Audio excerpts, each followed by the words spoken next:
En los tiempos del México colonial, cuando las calles empedradas de la Ciudad de México brillaban bajo la luz de los faroles de aceite y las sombras danzaban en los rumores de adobe, vivía una mujer extremadamente bella, llamada María.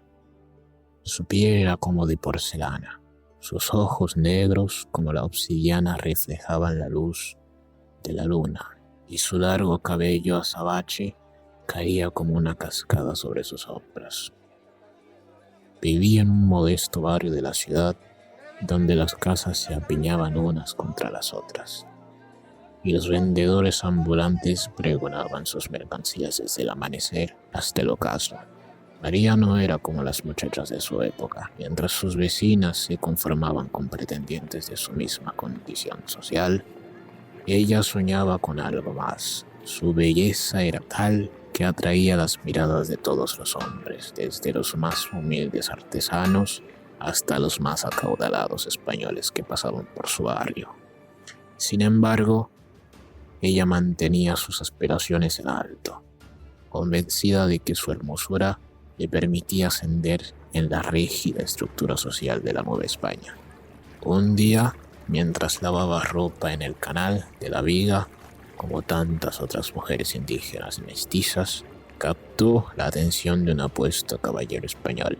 Don Pedro de Leiva era su nombre. Heredero de una familia de las más prominentes de la Nueva España, montado en su caballo negro, quedó cautivado por la belleza de María, quien, a pesar de su humilde ocupación, se movía con la gracia de una princesa. Don Pedro comenzó a cortejarla en secreto.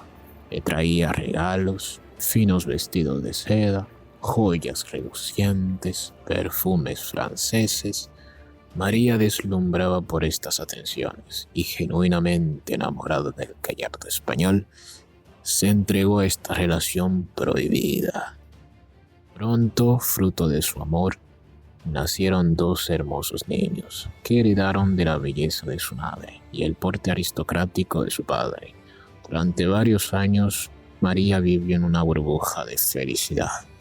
Don Pedro la instaló en una casa más grande, cerca del canal, donde podía criar a sus hijos con cierta comodidad, y aunque su unión no era oficial, ella se contentaba con el amor que compartían y la presencia de sus pequeños que llenaban sus días de alegría y propósito. Sin embargo, la sociedad colonial era implacable con sus reglas y prejuicios. Don Pedro, presionado por su familia y por las expectativas sociales, comenzó a espaciar sus visitas. María notaba cambios en su comportamiento, miradas esquivas, excusas cada vez más elaboradas, promesas vacías que se desvanecían como el rocío de la mañana, y un día, mientras María paseaba por la Plaza Mayor con sus hijos, presenció algo que le heló la sangre. Don Pedro, vestido con sus mejores galas, acompañaba a una joven dama española. La pareja caminaba del brazo, riendo y saludando a los conocidos, y los rumores no tardaron en llegar. Don Pedro se casaría con doña Isabel de Monterrey, hija de un importante funcionario del virreinato. La noticia devastó a María. Durante días se encerró en su casa, negándose a comer, llorando hasta que sus ojos se quedaban secos. Sus hijos, desconcertados por el cambio repentino en su madre, intentaban consolarla con sus inocentes gestos de amor, pero ella apenas los notaba, consumida por su dolor y su rabia. Una tarde, don Pedro llegó a su casa, vestía su traje más elegante y su rostro mostraba una determinación que María nunca había visto. Le confirmó los rumores. Se casaría con doña Isabel, pues así lo exigía su posición y su familia. Le ofreció dinero para ella y los niños, prometiendo que no les faltaría nada, pero dejando en claro que no podrían mantener contacto alguno. Y justo en ese momento algo se rompió dentro de María. En ese momento, la humillación, el dolor y la ira se mezclaron en su mente como un veneno mortal. Mientras veía a don Pedro alejarse por última vez, su cordura comenzó a resquebrajarse.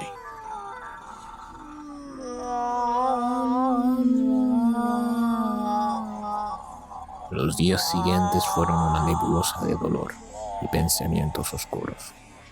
Veía a sus hijos y en lugar de encontrar consuelo en ellos, solo veía los rasgos asquerosos de su padre, recordatorios vivientes de su traición. Una noche particularmente oscura, cuando la luna se ocultaba tras espesas nubes y el viento gemía entre las callejuelas de la ciudad, María tomó una decisión terrible. En su mente perturbada, llegó a la conclusión de que la única manera de hacer pagar a don Pedro por su traición era a través de lo que más amaba, sus hijos. Tomando a los pequeños de la mano, los llevó hasta el canal de la Viga, donde años atrás había conocido a su padre. Los niños, adormilados y confundidos, la seguían sin protestar, confiando ciegamente en su madre. El agua negra del canal se movía lentamente, reflejando débilmente las escasas luces de la ciudad. Y con una fuerza nacida de la locura, María sumergió a sus hijos en las aguas oscuras, y sus gritos de terror fueron ahogados por el sonido del viento y el agua.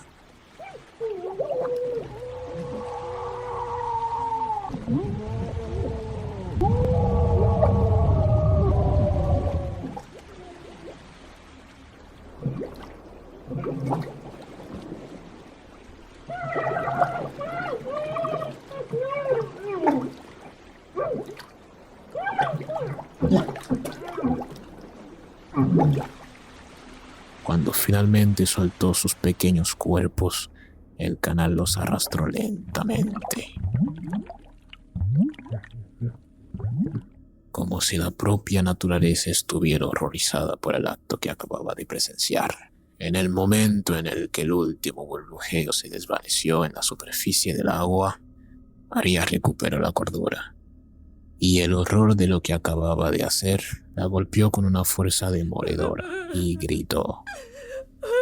Gritó con tal desesperación que su voz pareció rasgar el mismo tejido de la noche, y corrió por la orilla del canal, llamando a sus hijos, arrojándose al agua una y otra vez en un intento desesperado por encontrarlos. Durante días vagó por las calles de la ciudad, con el vestido empapado y manchado de lodo, el cabello enmarrañado y los ojos desorbitados por la locura y el dolor. Su llanto resonaba en las calles vacías, un lamento tan desgarrador que helaba la sangre de quienes lo escuchaban. «¡Ay, mis hijos!», gritaba sin cesar. «¿Dónde están mis hijos?». Y finalmente, consumida por el remordimiento y la pena, María se quitó la vida en el mismo canal donde había ahogado a sus pequeños. Su cuerpo fue encontrado flotando en las aguas turbias y su rostro congelado en una expresión de infinito dolor. Pero la muerte no fue el final de su tormento. Condenada por su terrible crimen, su espíritu quedó atrapada entre este mundo y el más allá. Desde entonces, su fantasma vaga por las calles de la ciudad, especialmente cerca de los cuerpos de agua, llorando eternamente por sus hijos perdidos. Los habitantes de la ciudad comenzaron a llamarla La Llorona. Su figura espectral, vestida de blanco, con el rostro oculto tras un velo y el cabello negro ondeando al viento, se convirtió en una visión temida por todos. Se dice que aparece especialmente en las noches de luna llena, cuando la niebla se arrastra por las calles y el silencio envuelve la ciudad. Su llanto, un lamento sobrenatural que comienza como un susurro y crece hasta convertirse en un grito desgarrador. Se escucha a distancia. ¡Ay, mis hijos! ¡Mis hijos! El sonido parece venir de todas partes y a la misma vez de ninguna. Llevado por el viento como una advertencia y una maldición. Se dice que que la Llorona tiene una especial predilección por los niños desobedientes y por los hombres infieles. Las madres advierten a sus hijos que no salgan de noche, pues la Llorona podría llevárselos para reemplazar a los que perdió. Los hombres que trasnochan en cantinas o visitan a sus amantes temen encontrarse con su figura espectral, pues se dice que su belleza aún puede atraer a los incautos, solo para conducirlos a una muerte segura en las aguas donde ella perdió a sus hijos. La Llorona se ha convertido en más que un simple cuento de terror. Es una advertencia sobre las consecuencias de los celos y la venganza, una reflexión sobre el amor maternal convertido en tragedia y un recordatorio de los prejuicios y la injusticia social que puede llevar a las personas a cometer actos terribles. Su historia también sirve como una metáfora de la fusión cultural que dio origen a México. En ella se mezclan elementos de las creencias indígenas sobre espíritus y apariciones con la moralidad católica y española en las estructuras sociales coloniales.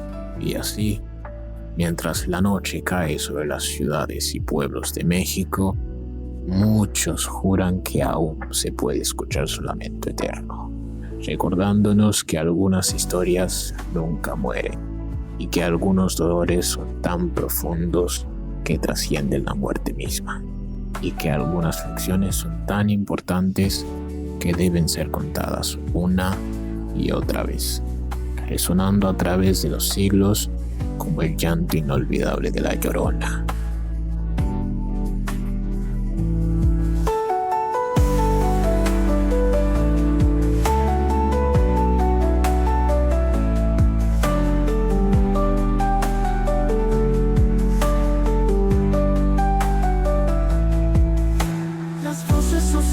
Secretos, un beso en la sombra.